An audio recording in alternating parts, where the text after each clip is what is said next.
అందరికీ నమస్కారం. టెక్ఫాక్స్ తెలుగు యూట్యూబ్ ఛానల్‌కి స్వాగతం. ఈ యొక్క సెషన్‌లో నేను ఈ జావా ఇంటర్వ్యూ క్వెషన్‌ని ఆన్సర్ చేయబోతున్నాను. What is overloading in Java?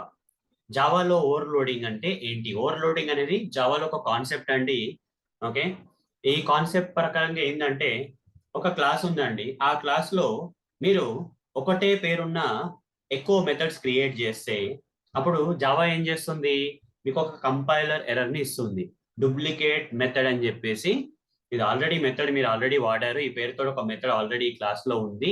ఇలాంటి పేరుతోటే మీరు ఇంకో మెథడ్‌ని మీరు క్రియేట్ చేయలేరు అని చెప్తుంది. కాకపోతే అది మెథడ్ కావచ్చండి. కన్‌స్ట్రక్టర్ కూడా కావచ్చు. క్లాస్‌లో మెథడ్ కావచ్చు, కన్‌స్ట్రక్టర్ కావచ్చు. ఒకటి కన్నా ఎక్కువ అదే పేరుతోటి మెథడ్ గాని, కన్‌స్ట్రక్టర్స్ గాని మనం అదే క్లాస్‌లో క్రియేట్ చేస్తే జావా కంపైలర్ వచ్చేసి మీరు క్రియేట్ చేసిన ఓకే. మెథడ్ వచ్చేసి డూప్లికేట్ మెథడ్ అండి. మీరు ఆల్రెడీ క్రియేట్ చేశారు. మళ్ళీ మీరు క్రియేట్ చేస్తున్నారు. ఇది జావాలో అలౌడ్ కాదు అని చెప్పేసి జావా చెప్తుంది. ఎర్రర్ రూపంలో, కంపైలర్ ఎర్రర్ రూపంలో చెప్తుంది. మీరు ప్రోగ్రామ్ రన్ చేయకముందే మీకు ఎర్రర్ వస్తది. అయితే మరి అసలు పాసిబిలిటీయే లేదా?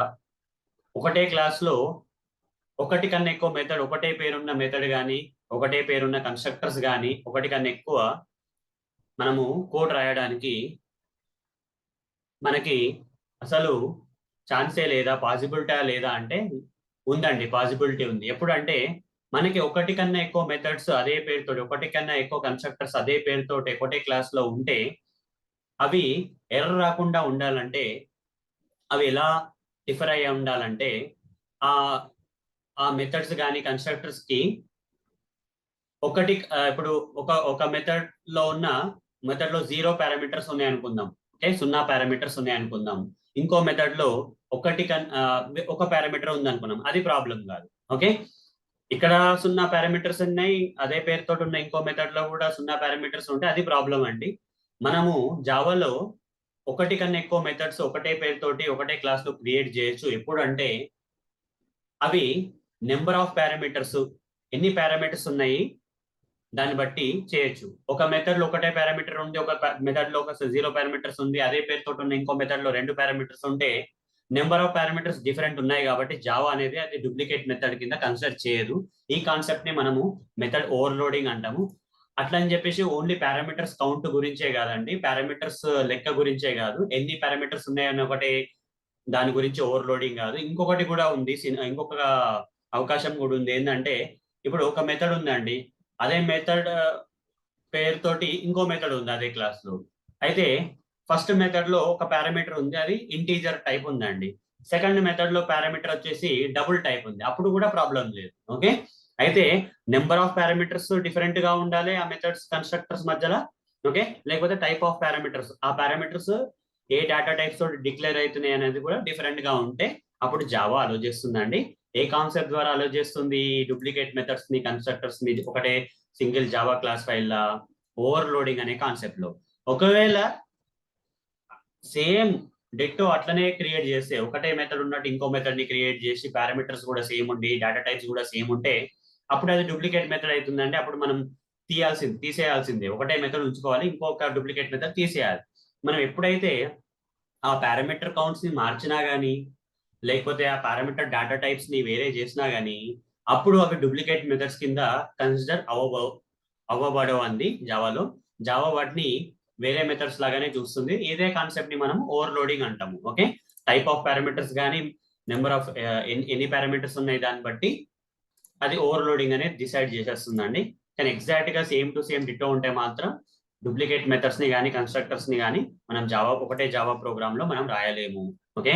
రాసినా గాని వాటిని పారామీటర్ యొక్క నంబరు లేకపోతే ఆ పారామీటర్ యొక్క టైపు డిఫరెంట్ ఉండాలండి. అప్పుడు డూప్లికేట్ మెథడ్ అయినా, అదే పేరుతోటి ఉన్న మెథడ్ అయినా, అదే పేరుతోటి ఉన్న కన్‌స్ట్రక్టర్ అయినా అలో చేయబడుతుంది ఓవర్‌లోడింగ్ కాన్సెప్ట్ వల్ల.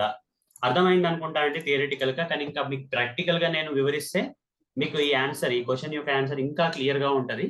సో, అందుకోసం ఈ ఎక్లిప్స్ ఐడి టూల్‌కెళ్ళిపోయి మీకు ప్రాక్టికల్‌గా చూపిస్తానండి. ఇక్కడ ఆల్రెడీ ఈ ప్రాజెక్ట్ కింద ఒక ప్యాకేజ్ ఉండుంటుంది. ఓకే. ఈ ప్యాకేజ్ కింద నేను ఒక క్లాస్ అనేది క్రియేట్ చేస్తానండి. చూద్దాం. శాంపుల్ అనే ఒక క్లాస్ క్రియేట్ చేస్తానండి. ఓకే. శాంపుల్ అనే క్లాస్ ఇక్కడ నేను క్రియేట్ చేసి పెడతాను. చూడండి, శాంపుల్ అని క్రియేట్ చేశాను. క్రియేట్ చేసి ఇక్కడ ఫినిష్ అని కొట్టేస్తాను. ఏదో ఒక క్లాస్ క్రియేట్ చేశానండి అంతే. ఓకే, క్రియేట్ చేసిన తర్వాత ఈ క్లాస్ లో నేను ఒక మెథడ్ అనేది క్రియేట్ చేస్తాను. ఓకే, కోడ్ వచ్చిన తర్వాత ఇక్కడ స్క్రీన్ మీద కోడ్ వచ్చిన తర్వాత ఈ క్లాస్ లో ఒక మెథడ్ అనేది నేను క్రియేట్ చేస్తాను. పబ్లిక్ వాయిడ్ డెమో అని ఒక మెథడ్ క్రియేట్ చేసిన అనుకుందాం. ఓకే, సిస్టమ్ డాట్ అవుట్ ఒక శాంపుల్ ఒక ప్రింట్ స్టేట్మెంట్ కూడా రాసేద్దాము. ఇన్సైడ్ డెమో మెథడ్ అని చెప్పి కూడా రాసేద్దాం. ఇదే దాన్ని నేను ఇట్లా కాపీ చేస్తానండి ఇక్కడ. ఓకే, కాపీ చేసి ఇక్కడే పేస్ట్ చేస్తాను. చూడండి, పేస్ట్ చేస్తాను. అదే మెథడ్ ని యాజ్ ఇట్ ఈజ్ గా ఏం తేడా లేకుండా డిట్టో కాపీ పేస్ట్ చేస్తే జావా కంపైలర్ ఏం చెప్తుందండి, ఆల్రెడీ ఈ మెథడ్ ఆల్రెడీ క్రియేట్ చేశారు మీరు, ఇది డూప్లికేట్ మెథడ్ తీసేయండి అని చెప్తుంది. రీనేమ్ చేసుకోండి, పేరు మార్చండి, లేకపోతే తీసేయండి, అంతే, రెండే ఆప్షన్స్. ఓకే, సో ఇది ప్రాబ్లం కదా. అయితే నేను ఏం చేస్తానంటే, సరే జావా నాకు డూప్లికేట్ మెథడ్స్ క్రియేట్ చేయడానికి అలౌ చేస్తుంది ఒకటే క్లాస్ లో, కాబట్టి నేను ఏం చేస్తానంటే నాకు రెండే దారులు ఉన్నాయండి. అదేంటంటే ఇక్కడ ఎన్ని పారామీటర్స్ ఉన్నాయి, 0 ఉన్నాయి. ఓకే, 0 ఉన్నాయి పారామీటర్స్. ఇక్కడ ఒక పారామీటర్ క్రియేట్ చేస్తాను. అప్పుడు ఏం కాదండి, చూడండి ఎర్రర్ వెళ్ళిపోతుంది. ఈ పేర్లు సేమ్ ఉన్నా కానీ, ఈ మెథడ్స్ కి పేర్లు సేమ్ ఉన్నా కానీ నెంబర్ ఆఫ్ పారామీటర్స్, ఎన్ని పారామీటర్స్ ఉన్నాయి అనేది చేంజ్ అయితే మనకి ఎర్రర్ వెళ్ళిపోతుంది. ఓకే, అప్పుడు డూప్లికేట్ మెథడ్స్ కింద కాదు. ఈ కాన్సెప్ట్ ని మనం ఓవర్లోడింగ్ అంటామండి. సేమ్ పేర్లు ఉన్న మెథడ్స్ ఒకటే క్లాస్ లో ఉండొచ్చు. అది ఎప్పుడు అంటే ఇక్కడ ఒక పారామీటర్ యొక్క నెంబరు, ఇక్కడ ఉన్న పారామీటర్, ఈ మెథడ్ లో ఉన్న పారామీటర్ మెథడ్ లో ఉన్న నెంబర్ ఆఫ్ పారామీటర్స్ డిఫరెంట్ అయితే అది ఓవర్లోడింగ్ ఎందుకు వచ్చేస్తుంది. అట్లనే ఇది కాపీ చేస్తానండి. కాపీ చేసి ఇంకొకటి పేస్ట్ చేస్తాను. ఇప్పుడు ఏముంది, సేమ్ నేమ్ ఉంది, సేమ్ నెంబర్ ఆఫ్ పారామీటర్ ఉన్నాయి. ఈ పారామీటర్ కూడా ఒకటి అదే ఇంట్ డేటా టైప్ తోటి ఉంది, ఇక్కడ కూడా ఇంట్ డేటా టైప్ తోటి ఉంది. ఇక్కడ ఏం చేస్తానంటే నేను డబుల్ అని పెట్టేశాను అనుకోండి, ప్రాబ్లం పోయింది. ఈ పారామీటర్ వచ్చేసి ఇంట్ టైప్ కాబట్టి, ఈ పారామీటర్ వచ్చేసి డబుల్ టైప్ కాబట్టి జావా యాక్సెప్ట్ చేస్తుందంటే ఇది కూడా ఓవర్లోడింగే. ఈ మెథడ్ వచ్చేసి ఈ మెథడ్ ని ఓవర్లోడ్ చేస్తుంది, డూప్లికేట్ అయితే కాదు. సరే, ఇప్పుడు ఏం చేస్తానంటే ఇది మళ్ళీ కాపీ చేసి ఇక్కడ పెడితే మళ్ళీ డూప్లికేట్ మెథడ్ అని వస్తుందండి. ఇక్కడ ఐదర్ నేను ఇంక్రీజ్ చేసుకోవాలి పారామీటర్స్ ని, లేకపోతే పారామీటర్ టైప్స్ ని చేంజ్ చేయాలి. అప్పుడు ఒకటే క్లాస్ లో ఎన్నో మెథడ్స్ సేమ్ నేమ్ తోటి ఉన్నాయండి. కాకపోతే అవి ఎక్కడ డిఫర్ అవుతున్నాయి చూడండి, పారామీటర్ కౌంట్ లో కానీ పారామీటర్ టైప్ లో కానీ డిఫర్ అయితే సరిపోతుంది. ఇక్కడ మళ్ళీ ఇది కాపీ చేస్తాను, చూడండి ఎర్రర్స్ వస్తాయి. ఇక్కడ నేను డబుల్ అని పెడతాను, ఎర్రర్ పోతుంది. ఓకే, మళ్ళీ ఇక్కడ కాపీ చేస్తాను, పేస్ట్ చేస్తాను, ఎర్రర్ వస్తుంది. ఇక్కడ ఇంటూ పెడతాను, డబుల్ ఇంటూ, ఇక్కడ ఇంటూ డబుల్ ఉంది, ఇక్కడ ఇంటూ ఉంది, ఇక్కడ డబుల్ ఉంది, డబుల్ ఇంటూ ఉంది. చూడండి, ఏ పారామీటర్ యొక్క టైప్ చేంజ్ అయినా సరే, నెంబర్ ఆఫ్ పారామీటర్స్ చేంజ్ అయినా సరే, అదే పేరుతో ఉన్న మెథడ్ అయినా సరే యాక్సెప్ట్ అవుతుంది. ఎప్పుడు అంటే మెథడ్ ఓవర్లోడింగ్ వల్ల యాక్సెప్ట్ అవుతుంది. ఎగ్జాక్ట్ గా సేమ్ టు సేమ్ ఉంటే మాత్రం యాక్సెప్ట్ చేయదండి.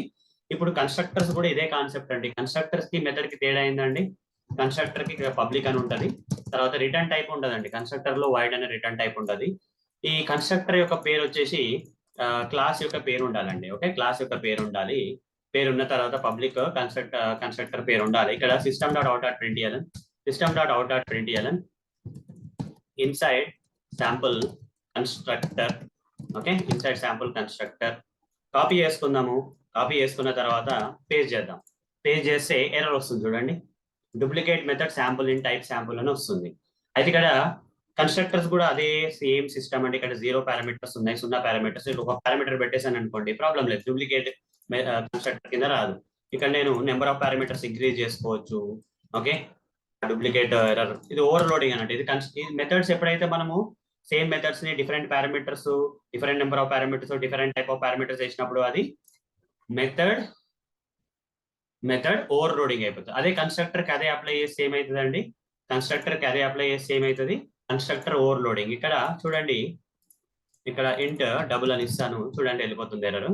ఓకే, ఇది కన్స్ట్రక్టర్ ఓవర్లోడింగ్ అండి ఇది. ఓకే, మెథడ్ తోటి చేస్తే method overloading, duplicate methods names తోటి different parameters, different type of parameters, different number of parameters, different type of parameters చేస్తే అది మెథడ్ ఓవర్లోడింగ్ సేమ్ క్లాస్ లో. కన్స్ట్రక్టర్స్ కూడా కన్స్ట్రక్టర్ కి ఎట్లా ఒకటే పేరు ఉంటుందండి, వేరే పేరు అయితే ఇయ్యలేము, ఎందుకంటే క్లాస్ నేమ్ తోటి సేమ్ ఉండాలి. ఓకే, సో సేమ్ నేమే ఉంటది, కానీ మల్టిపుల్ కన్స్ట్రక్టర్స్ మనం ఒకటే క్లాస్ లో క్రియేట్ చేయొచ్చు. ఎప్పుడు అంటే వాటి యొక్క నెంబర్ ఆఫ్ పారామీటర్స్ డిఫరెంట్ ఉండాలి, ఓకే, లేకపోతే టైప్ ఆఫ్ పారామీటర్స్ డిఫరెంట్. ఇక్కడ ఇంటూ డబుల్ ఉంది కదా, నేను డబుల్ అని పెడతాను చూడండి, వెళ్ళిపోతుంది. సేమ్ మెథడ్స్ కి ఫాలో అయిన కాన్సెప్టే కన్స్ట్రక్టర్స్ కి మాత్రం క్లాస్ యొక్క పేరే ఉండాలి అండ్ రిటర్న్ టైప్ ఉండదు కాబట్టి అంతే తేడా, ఇంకేం లేదు. సో ఇంతే అండి, కన్స్ట్రక్టర్ ఓవర్లోడింగ్, మెథడ్ ఓవర్లోడింగ్ మీకు అర్థమైంది అనుకుంటున్నాను. సో అయితే ఇట్లా మీరు ఈ స్క్రీన్ షాట్ తీసుకోండి, స్క్రీన్ షాట్ తీసుకొని ఈ కోడ్ ని మీ లోకల్ మెషిన్ లో ప్రాక్టీస్ చేసుకోండి, ఈ కాన్సెప్ట్ మీకు అర్థం కావడం కోసం. సో అంతే అండి, మీకైతే ప్రాక్టికల్ గా చూపించాను. Statement wise duplicate methods constructors can be created. ఒకటే క్లాస్ లో సేమ్ క్లాస్ లో డూప్లికేట్ మెథడ్స్ ని కన్స్ట్రక్టర్స్ మనం క్రియేట్ చేయొచ్చు. ఎప్పుడు ఎర్రర్స్ రాకుండా ఎప్పుడు క్రియేట్ చేయొచ్చు, ఆ యొక్క మెథడ్స్ కన్స్ట్రక్టర్స్ లో పారామీటర్ కౌంట్ డిఫరెంట్ ఉండాలండి, లేకపోతే పారామీటర్ టైప్స్ డిఫరెంట్ ఉండాలి. ఏదో ఒక పారామీటర్ కి టైప్ ఉంటుంది కదా, డేటా టైప్, అది వేరే ఉండాలి. ఓకే, ఒక మెథడ్ నుంచి ఇంకో మెథడ్ కి.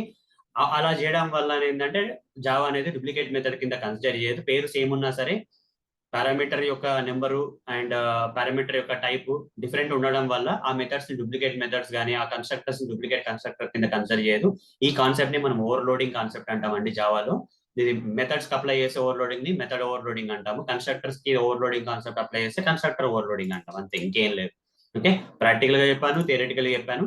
ఈ సెషన్ కనుక మీకు నచ్చినట్టయితే తప్పకుండా లైక్ చేయండి, షేర్ చేయండి, కామెంట్ చేయండి, సబ్స్క్రైబ్ చేసుకోండి.